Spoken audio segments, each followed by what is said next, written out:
A graphic of the Perkins logo swoops across the screen, revealing a chapter heading, Modeling Behavior for Children Who Are Blind, Visually Impaired, or Deafblind. You know, people develop social skills through what parents say, you know, like my own little 8-year-old, we're in a restaurant, you know, you don't lay down in the booth, you sit up in a restaurant. The waitress comes over to you, you say please, you say thank you.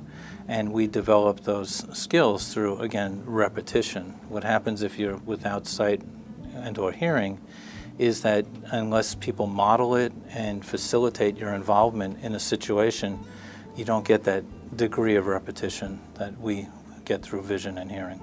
I guess social behaviors or sexual behaviors may evidence themselves among students who are blind or deafblind. One of them being, you know, proximity to people. That, you know, we, again, learn the rules of social distance through observation, sometimes being told by our peers that we're too close. And those are all things that have to be taught, all right? We do a lot of work on using role play, you know, to encourage the concept of what distance is.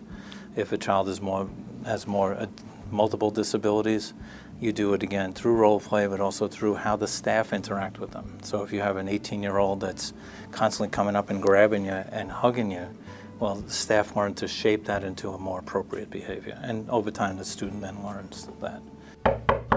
Come in! A student enters a classroom and is reminded by the teacher about appropriate personal space. How about a side hug? Sure. So nice to see you. Nice to see you again. It's going to depend on the level of the student. Sometimes it's just through, again, our actions as staff being consistent. So not confusing them more by us touching them or patting them too much or using cues that were okay when they were little, but are no longer good when they're teenagers or young adults. Fade to black.